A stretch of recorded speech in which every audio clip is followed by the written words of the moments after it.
ગઈકાલે પાટણની અંદર એક લેવા પટેલ સમાજનો એક સમારોહ કાર્યક્રમ હતો।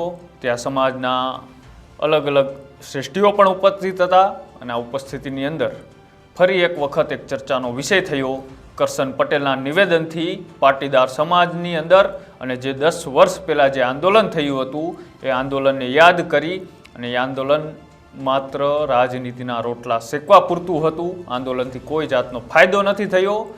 આંદોલને એક ગુજરાતના મહિલા મુખ્યમંત્રી અને પાટીદાર મહિલા મુખ્યમંત્રી આનંદીબેન પટેલનો ભોગ લઈને ગયું હતું।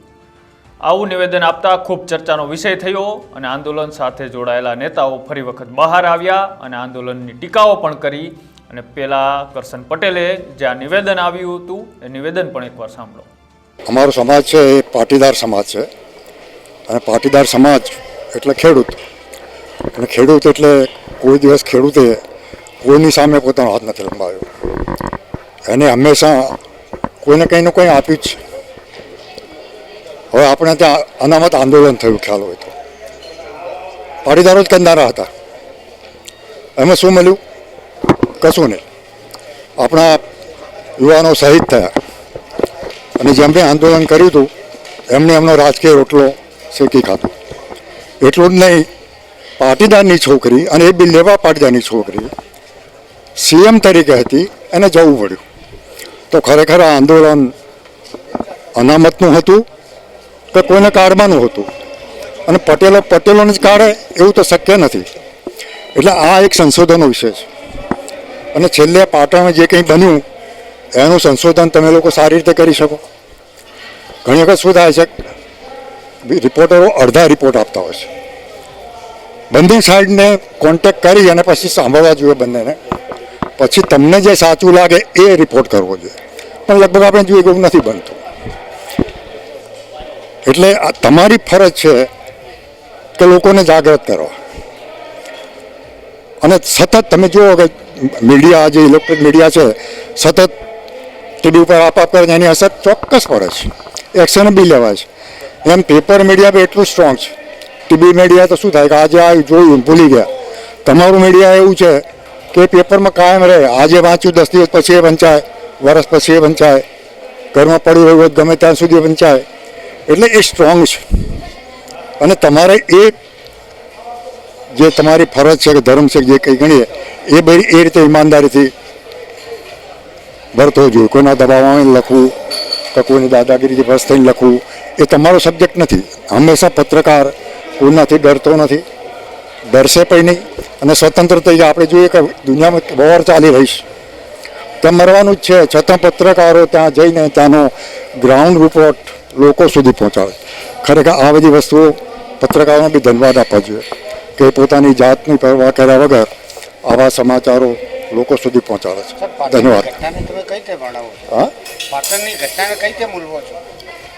બહુ દુઃખદ ઘટના છે। બે રીતે દુઃખદ છે કે જે બન્યું નહોતું બનવું જોઈતું અને બન્યા પછી જે કંઈ કોઈ રિએક્શન ન આવ્યું એ એટલું જ ખરાબ છે। અને જે રીતે ફરિયાદ કરનારની બદલી થઈ, તો કહેવત છે ને, વાળ જ ચીંભળા ગણાય તો પછી ચોકીદાર શું કરે, એના જેવું। એટલે ભવિષ્યમાં કોઈ ફરિયાદ કરતું હશે તો નહીં કરે, કારણ કે એને એવોર્ડ મળવો જોઈએ। એવોર્ડ તો બાજુ પર આપણે ટ્રાન્સફર થઈ ગઈ, આ કંઈ રાતોરાત તો થયું નહીં હોય। એટલે ખરેખર આખા પાટણ જિલ્લા માટે, હું બી પાટણનો જ છું, એટલે મને બી શરમ આવે છે કે આ જે ઘટના થઈ એની જવાબદારી બધા લોકોની છે અને એની જો આપણે વાત ના કરીએ તો ખરેખર આપણે બી એમાં દોષી છે હું માનું છું।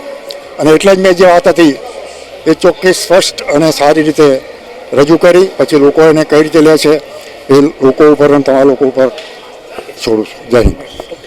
જી કરશન પટેલે જે રીતના પ્રહારો કર્યા, આંદોલનને માત્ર રાજનીતિના રોટલા શેકવાનું ગણ્યું અને આંદોલનથી કોઈ પણ જાતનો ફાયદો નથી થયો અને આંદોલન માત્ર રાજનીતિના રોટલા શેકવા પૂરતું હતું। તેમાં જોડાયેલા નેતાઓ અલગ અલગ પાર્ટીમાં પોતાનો સ્વાર્થ જોઈ અને પાર્ટી સાથે જોડાઈ ગયા, પણ જે 14 જેટલા દીકરાઓ શહીદ થયા છે તેમને હજી પણ ન્યાય નથી મળ્યો। ગુજરાતના પ્રથમ મહિલા મુખ્યમંત્રી આનંદીબેન પટેલને પણ મુખ્યમંત્રી પદેથી હટાવવામાં આ લોકોનો મુખ્ય ફાળો હતો। તેવા અનેક સવાલો કર્યા અને આ સવાલોથી જે પાટીદાર સમાજના જે આંદોલન વખતે જોડાયેલા ચહેરાઓ હતા એ આંદોલનને વખોડી માત્ર તમે કરોડપતિ છો અને તમને કદાચ આ આંદોલનમાં થયેલા ફાયદાઓ નહીં દેખાતા હોય અને જે તમારી જ કોલેજની અંદર 10% અનામતથી જે વિદ્યાર્થીઓ ભણે છે તે આંદોલન થકી તેમને મળી છે, આંદોલન થકી જ તેમને આ અનામત મળી છે, એક આયોગ પણ બન્યું છે અને તેને લઈ અનેક નેતાઓ હવે તેમની સામે પ્રતિક્રિયાઓ આપી રહ્યા છે. કરશન પટેલનું નિવેદન ખૂબ ચર્ચામાં છે અને તેને લઈ એ પાટીદાર આગેવાને ફરીથી તેમની સામે નિવેદન આપ્યું. નિવેદન આપતા શું કહ્યું તે પણ એકવાર સાંભળો. કરશનભાઈ પટેલનું આ નિવેદન બે જવાબદારીપૂર્વકનું. કરશનભાઈ પટેલ આંદોલન વિષયમાં કશું જાણતા નથી અને જો કરશનભાઈ પટેલને ખરેખર સમાજની આટલી ચિંતા હતી તો કરશનભાઈ પટેલે આજથી 10 વર્ષ પહેલા આ વિષય પર બોલવાની જરૂર હતી, પરંતુ કરશનભાઈ પટેલ એક પણ શબ્દ બોલ્યા નથી અને સાથોસાથ આંદોલનથી શું મળ્યું એનાથી મને લાગે છે કે કરશનભાઈ કરોડપતિ હોવાના કારણે ખૂબ અજાણ છે. કરશનભાઈને હું કહેવા માંગુ છું કે આ આંદોલન થકી મળેલા લાભોથી હજારો લાખો યુવાનો પોતાની સફળ કારકિર્દીને સ્થાપિત કરવામાં આ વિષય પર સફળ સાબિત થયા છે. જ્યારે આપને કદાચ સૌથી વિશેષ વાત કહેવા માંગુ છું કે આપની યુનિવર્સિટીમાં અભ્યાસ કરતા હજારો વિદ્યાર્થીઓ પણ આ આંદોલન થકી મળેલી યોજનાનો લાભ લઈ ચૂક્યા છે અને આ યોજનાના લાભ અંતર્ગત આપની યુનિવર્સિટીની ફી ભરવામાં આવી રહી છે.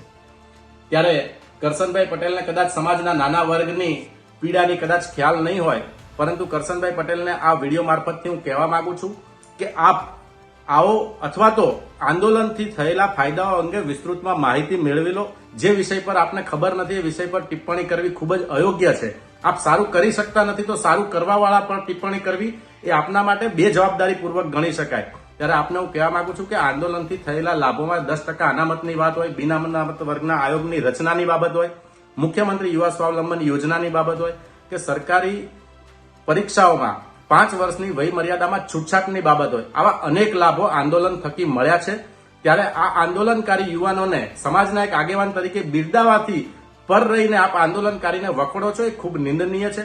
સમાજના યુવાનોમાં આપના પ્રત્યે ખૂબ ઘેરા રોષની પ્રત્યાઘાતો પડ્યા છે અને આ આંદોલનથી સૌથી વિશેષ કહેવા માંગુ તો આજની યુવા પેઢીને એક એકતાની લહેરનું પ્રાણ આ આંદોલને ફૂંક્યું છે. જે રીતના જયેશ પટેલે વાત કરી કે કરશન પટેલને કદાચ નહીં ખબર હોય, એમને કરોડપતિ છે એટલે કદાચ નાના લોકોને જે આ ફાયદા મળ્યા છે ફાયદાની તમને નહીં ખબર હોય, પણ આંદોલન થકી કેટલાય લોકોને ફાયદો થયો છે અને જે આંદોલનનો મૂળ હેતુ હતો અનામતનો લઈ એ અનામત અમે અપાવીને રહ્યા છીએ. પણ જે 14 જેટલા દીકરાઓ જે શહીદ થયા હતા એમનું ન્યાયનું શું અને તમે 10 વર્ષ સુધી બહાર ના આવ્યા અને આજે પાટણના કાર્યક્રમમાં તમને કેમ અચાનક આંદોલનનો મુદ્દો યાદ આવ્યો તેવા તીખા સવાલો સાથે સામે પણ પ્રતિક્રિયાઓ આવી રહી છે. તમારું શું માનવું છે? આ કરશન પટેલ જે નિવેદન આપ્યું છે અને વળતા જવાબોની અંદર જે આગેવાનો છે પાટીદાર સમાજના આંદોલન સાથે જોડાયેલા હતા એ લોકો સામે વળતો પ્રહાર કરી રહ્યા છે, તેને લઈ તો અમારી કોમેન્ટ બોક્સની અંદર અચૂક જણાવજો. આવા જ એવા હાલો જોવા માટે અમારી યુટ્યુબ ચેનલ ન્યૂઝ રૂમને આજે જ લાઇક કરો, શેર કરો અને સબસ્ક્રાઇબ કરો. નમસ્કાર.